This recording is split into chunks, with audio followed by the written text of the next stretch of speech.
on the green fest.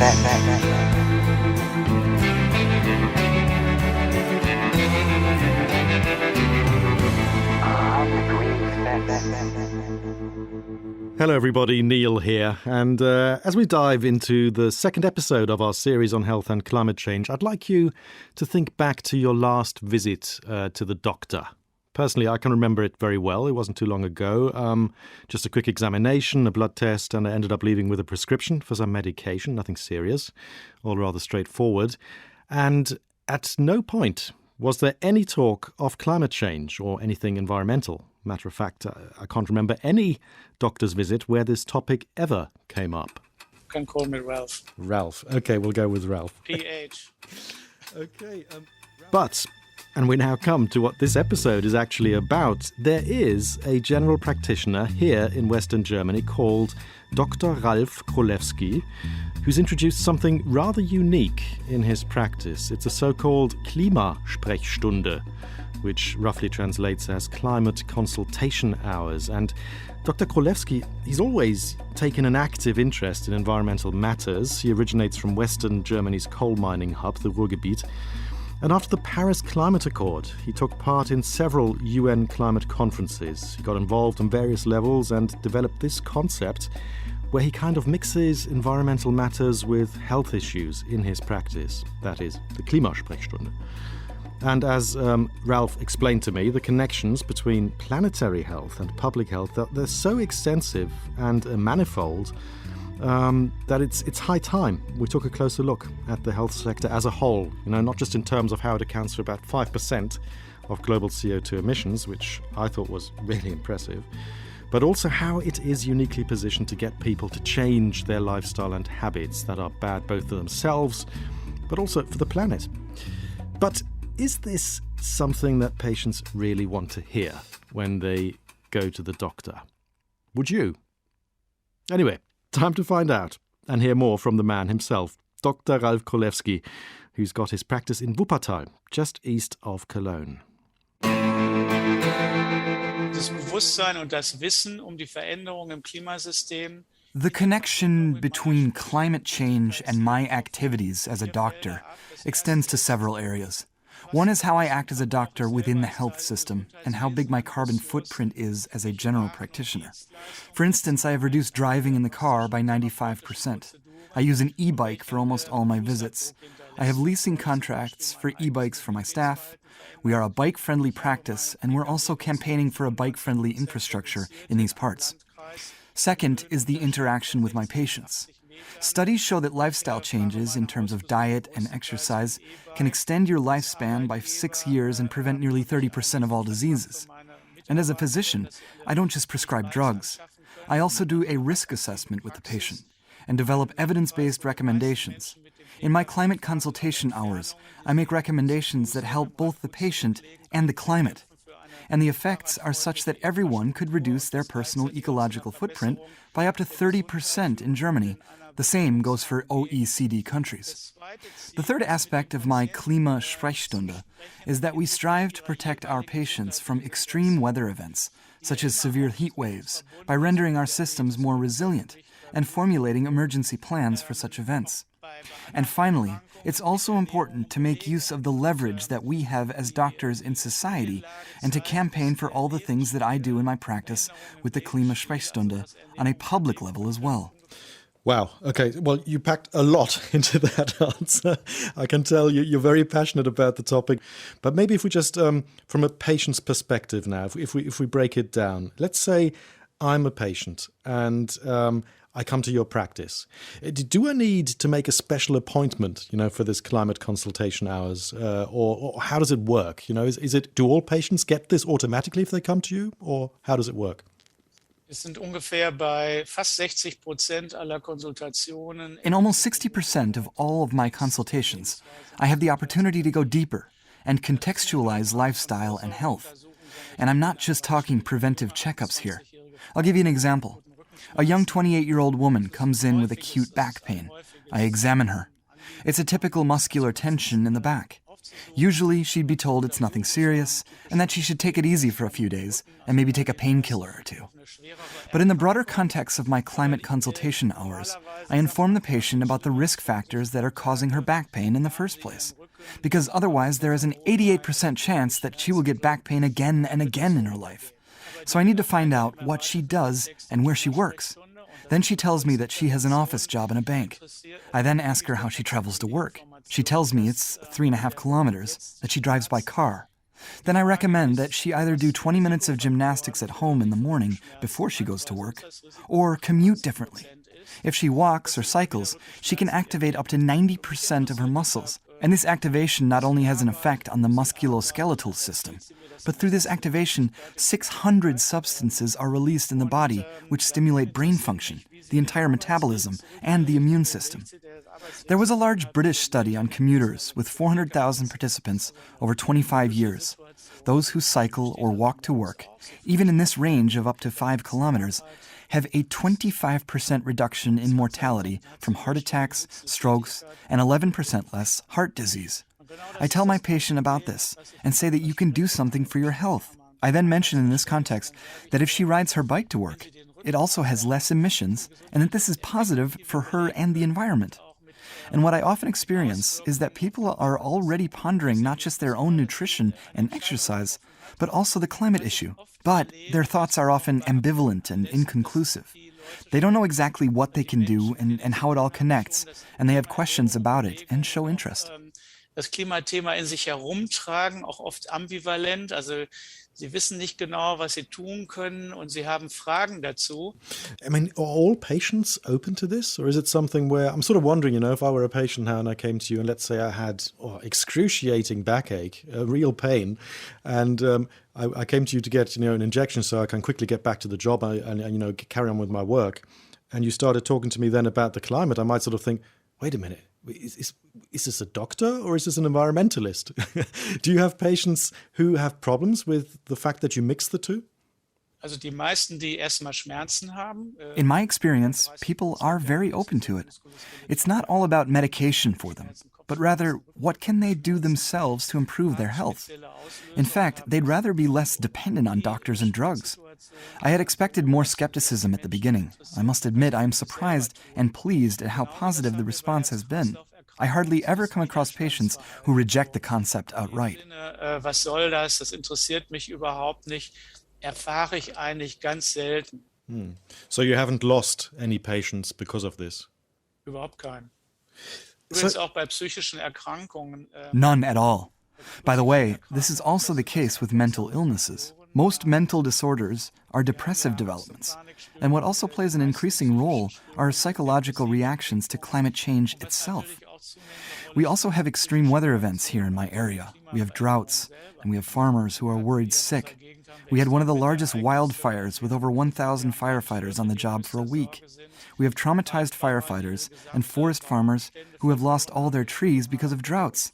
This is also something I deal with in my practice. Auch zur Reaktionsbildung, die auch dann Thema sind in der Sprechstunde. That would have been my next question. If you could perhaps, give us a bit of an idea what has happened over the past years. What are the main climate-related sicknesses that you are treating right now, and where do you see, the numbers growing? Also wir hatten ja mal im Zusammenhang mit Hitzewellen, die wir schon hatten jetzt in den letzten Jahren, hatten wir doch. The heat waves have been having a direct and indirect impact on our health these past years, with rising numbers. Then there's the mental responses to the observed climate changes that I already mentioned. But what also amazed me overall is that elderly patients, in particular, are interested in my climate consultation hours because they are concerned about the future of their grandchildren. The same is true for younger people. It's a bit different with the sandwich generation, those who are in active professional life and have multiple stress phenomena. They may be interested in it theoretically, but they see greater difficulty in changing anything. But of course, when they are sick, they are always interested in making behavioral changes in their everyday life as well. That means there are starting points depending on the background of the patient. I also have other groups of patients who are not so well off, have no driver's license at all, who lead a simple life and a basic life. And I'm always amazed at how bravely and how well they organize their lives and provide for their families. I must factor in these different realities. But there's another aspect to all this. If, for instance, someone comes in with uncomplicated but severe back pain, an MRI is often requested by the patient. This is a highly complex diagnostic procedure, and we in Germany are almost world champions in MRI diagnostics. We have over 50% more MRI examinations than the average OECD country, but we are not healthier as a result. A thorough physical examination can help avoid useless diagnostics, which would not only increase the patient's fear, but also have a high ecological footprint. One MRI has the same carbon footprint as driving 154 kilometers in a car. Our British colleagues, for instance, want to make their entire healthcare system climate neutral through the National Health Service. One of the fields they are addressing in this context is asthma and respiratory diseases that also occur as a result of climate change. Allergy plants are spreading throughout Europe and worldwide. We have more and more children with asthma who need inhalers. By 2050, 50% of school children may need cortisone asthma inhalers. Right now, the rate is 22%. And these aerosols have a very high greenhouse gas effect. But we have alternatives, such as powder inhalers, and the pharmaceutical industry wants to develop new devices by 2025 so that the ecological footprint of this application alone is reduced by over 90%. If we want to help our patients and reduce emissions in the health system, we need to avoid overdiagnosis and focus on the targeted climate-friendly use of therapeutics.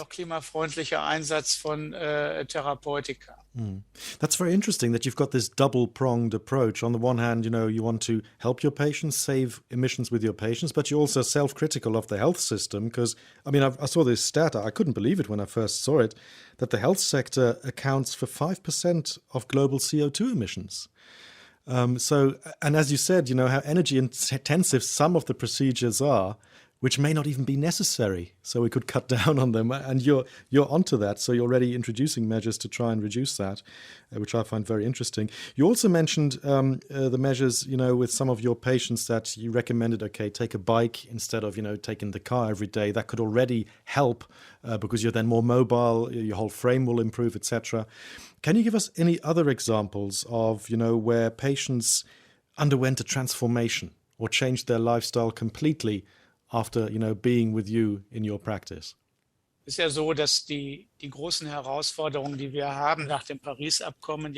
course, the great challenges that we face after the Paris Agreement can also overwhelm people. I can't expect my patients to change their whole lifestyle. But if they change something in the areas of diet and exercise and reflect on it, we can already achieve up to 30% reduction of emissions. But as you mentioned, healthcare itself also plays a big role when it comes to CO2 emissions. In Germany, we have an ecological footprint of currently 11 tons of CO2 equivalent per capita on average, and 0.7 tons of CO2 for health services per year per capita. If we want to achieve the Paris Agreement with the 1.5 degree target, then we need to get to 1 ton per capita on average in Germany. That's more than a 90% reduction. If we don't make the healthcare system climate neutral at the same time, we would be consuming 70% of all possible emissions just on healthcare. In other words, if we don't focus on healthcare now, we also won't be able to achieve the goals of the Paris Agreement.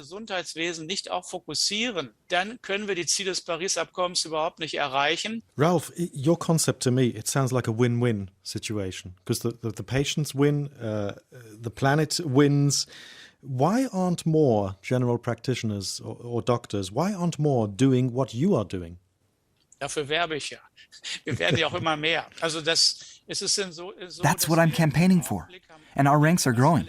At the moment, almost all medical associations in Germany are setting up corresponding training courses. For years, we were in a kind of limbo, and that bothered me. But now things are beginning to move. Other countries are ahead of us, Great Britain and Canada, for instance. In Australia, there are also very committed colleagues, although the government there is still very much interested in the fossil industry. At the same time, colleagues in Canada, Australia, and the US are very exposed to the effects of climate change because they are in permafrost regions, or regions with severe drought and forest fires. My oldest daughter lives in Australia, Sydney. When she gave birth to my grandson in November 2019, everything was burning around Sydney, and the children were born in delivery rooms that were filled with smoke gas. It was an insane situation. People tended to feel somewhat safer here in Europe and in Germany. We need global solidarity. We We need comprehensive policies to decarbonize, and we as the medical profession need to stand up to advocate for that in our daily work. That's what drives me. I have several children. Their future is important to me. I have taken an oath as a doctor to save and protect lives, and I have decided to look in all possible fields of action as to what I can do. And that brings me back to my climate consultation hours. And I don't experience any resistance here. It's as if everybody has somehow been waiting for something to happen and for us to move in the right direction. We still have a window of opportunity to act. But if we let that pass, then we've lost. Not only as individuals or as societies, but as a human civilization.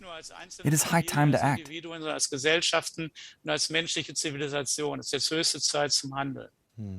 Ralph, you just said, that you're concerned and worried, and we have a window of opportunity, but we have to act now. Let's just say we miss the Paris climate goals and the world heats by more than 2 degrees before 2050. Doctors in Germany and around the globe, they'll likely be very busy if that happens. How worried are you about our health systems, crashing altogether over climate change? Das ist eine ernste Warnung. Die Lebensgrundlagen. This is a serious warning. If the natural foundations that keep us alive are destroyed, and we have to treat more and more people, and the infrastructure isn't resilient enough and is disrupted by extreme weather events, for example, we are in big trouble.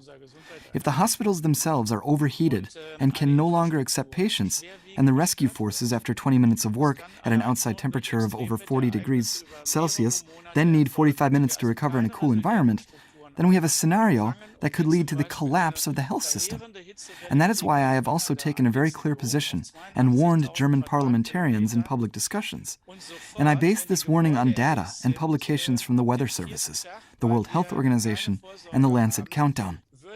Protection and organizational concepts could be implemented immediately, but the green adaptation of the building infrastructure in the cities, also to create cool refuges, to create water stretches and so on, takes a little longer, and we really need to focus on this more. It has already been implemented in cities like Vienna or Paris. I can't stress enough how deadly serious this is. And this is not a scenario for 2050. It could happen next year or the year after. That means we have to prepare ourselves quickly, also in terms of hazard mitigation. There's no time to lose. Ralf Krolewski, general practitioner in Gummersbach, just east of Cologne. Thank you very much for sharing your expertise with us with On the Green Fence. Okay, so time for my main takeaways from this episode. First off, I was a little surprised that Ralf's Klimasprechstunde appears to be causing hardly any controversy among his patients. On the contrary, people seem to be, or have been waiting for something like this, he said. I was expecting a lot more flack, but good to hear that's not the case, because to me, it does sound like a real win-win situation, what he's doing, both for his patients and the environment. He's also practicing what he preaches, doing almost all his visits by bike, for instance, and reducing unnecessary diagnostics as best he can. So good on him. And the other thing, I really didn't know just how energy-intensive MRIs are, for instance. One MRI has the same carbon footprint as 154 kilometers in the car. And as Ralf said, here in Germany, we have on average 50% more MRIs than other OECD countries. And by the way, I didn't say it in the actual interview, but just in case you were wondering, OECD stands for Organization for Economic Cooperation and Development. So it's an association of 38 nations from across the world, and you could say it's mainly the richer countries. Anyway, moving on. What else? I also thought it was shocking that by 2050, 50% of school kids here may need asthma inhalers, up from 22% now. And that these aerosol inhalers also have a terrible carbon footprint. Apparently just one conventional asthma inhaler is responsible for 440 kilograms of CO2 per year and per patient.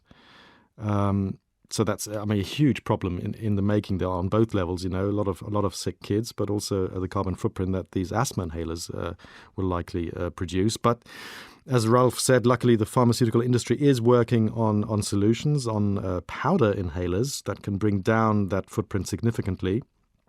So, that's on the horizon. But I think, given all that Ralph said, I think one of the most sobering things to me was that our overall health sector here in Germany accounts for 0.7 tons of CO2 per head per year. And as Ralph pointed out, if we want to meet our climate goals here in Germany, we need to get to 1 ton per head per year for everything. The overall CO2 footprint by 2050. That includes mobility, energy, food, the lot. And those figures say it all. It's really a huge challenge that we're facing. Anyway, that's my 2 cents for now. Please do let me know what you think about Ralph's Klimasprechstunde and whether you'd like your doctor to do the same or something similar. You can email me at onthegreenfence@dw.com. And as always, we'd be chuffed if you could leave a positive rating or review at Apple Podcasts and also share this episode with friends and family. Next time, we'll be continuing our health special and looking at the threat of vector-borne diseases amid climate change. And we'll be looking more closely at a particularly aggressive mosquito in this context. It'll be interesting, I can promise you that. Many thanks to my colleague and producer Natalie Muller and my sound engineer Sören Leitfeld. And, of course, thank you very much to you for listening in to On the Green Fence. My name is Neil King. Take it easy and take care.